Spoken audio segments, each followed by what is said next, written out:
Le Paléolithique. Le Paléolithique est la première période et la plus longue de la préhistoire. Elle commence il y a 3 millions d'années. Les premiers outils connus sont utilisés par l'homme de Néandertal qui apparaît vers moins de 150 000 ans. L'homme moderne, dit de Cro-Magnon, le remplace progressivement vers moins 40 000 ans. La société est composée de chasseurs-cueilleurs. Les hommes chassent de gros gibiers tels que le mammouth pour se nourrir. Les défenses de mammouth sont alors récupérées pour la construction de huttes. Ils vivent également dans des tentes créées par des peaux d'animaux. L'ivoire, les cornes et les os, quant à eux, sont travaillés afin d'être utilisés comme des outils tels que des harpons pour la pêche. Cependant, les outils sont en très grande majorité des outils de pierre taillée. Ces pierres taillées servent notamment à chasser, à découper la viande et à racler les peaux et fourrures d'animaux qui deviendront les premiers vêtements. La seconde découverte, la plus importante, est celle du feu qui nécessite un entretien permanent. Il est utilisé pour la cuisson des aliments ou encore pour se réchauffer. D'ailleurs, durant les périodes glaciaires, les hommes se réfugient dans les grottes qu'ils ornent de fresques. Les grottes de Sauge, situées au bord de l'Erve en Mayenne, en sont un bel exemple. Elles datent de moins 25 000 ans.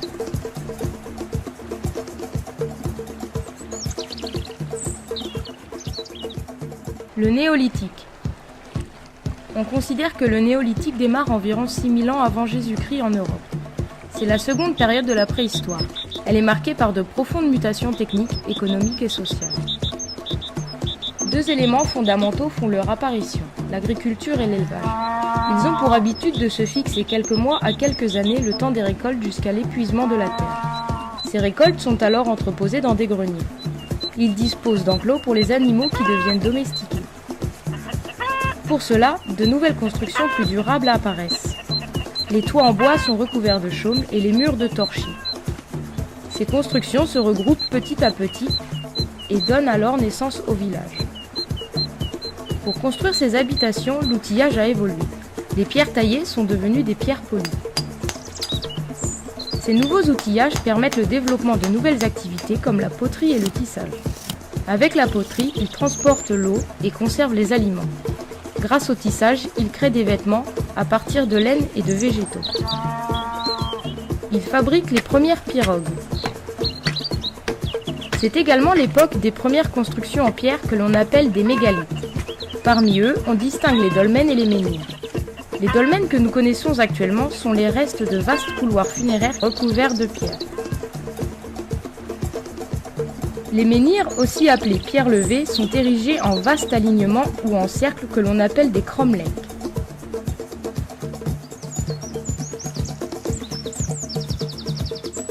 L'âge de bronze et l'âge de fer. Le travail des métaux marque une nouvelle période qui se distingue en deux époques. L'âge du bronze qui commence vers moins 2500 ans et l'âge de fer qui débute vers 800 ans avant Jésus-Christ.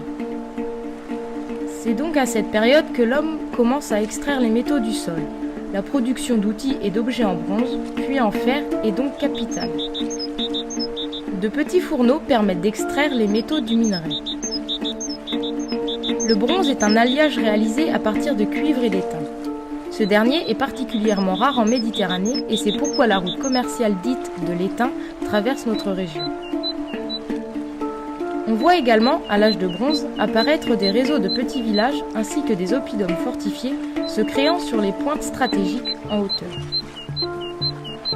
C'est durant l'âge de fer qu'émergent les villes où se développent plusieurs quartiers bien différenciables avec leurs zones artisanales, d'habitation ou liées au culte et aux sépultures. Organisés en tribus, on parle alors de civilisation celtique ou gauloise. Vers 800 ans avant Jésus-Christ, la métallurgie du fer connaît un très fort développement. Les métaux sont principalement utilisés pour la production des outils et de l'armement comme les couteaux, les lances, les épées. L'orfèvrerie et le tissage connaissent aussi une grande évolution technique, tout comme la production agricole. C'est à l'âge de fer que commence à se développer le réseau routier et l'utilisation du réseau fluvial. Ces évolutions ont engendré de vastes échanges commerciaux en Europe et c'est le début des monnaies. Antiquité gallo-romaine. Vers 50 ans avant Jésus-Christ, la Gaule est envahie par les armées de Jules César. La domination romaine durera près de 500 ans, c'est ce qu'on appelle la période gallo-romaine. Durant cette époque, l'architecture et les techniques de construction évoluent. Les pierres sont désormais taillées et sculptées. L'argile est extraite du sol afin de créer des briques et des tuiles pour recouvrir les toits. C'est alors que des grandes villas agricoles s'installent dans les campagnes. Les mœurs et l'architecture évoluent nettement et de nouveaux types de monuments font leur apparition. De vastes temples dont les toits reposent sur des colonnes voient le jour, ainsi que des marchés, des forums, des thermes ou encore des théâtres. Les sites archéologiques d'Aubigné-Racan et d'Allonnes en sont de bons exemples. Les Romains créent des camps fortifiés aussi appelés castrum afin de protéger les principales routes utilisées pour le commerce. Au sein du réseau routier, les voies les plus importantes sont pavées de pierres facilitant ainsi le passage des chariots. Ce développement permet alors de faire évoluer le commerce qui s'intensifie avec toute la Méditerranée. Par exemple, les amphores de vin sont importés d'Italie.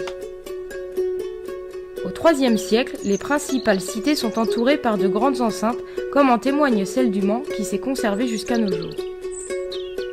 La fin de cette époque est marquée par de grandes invasions dites barbares. Parmi ces envahisseurs, on peut citer les Goths, les Huns, les Saxons, les Francs et enfin les Vikings au IXe siècle. La période suivante est le Moyen Âge.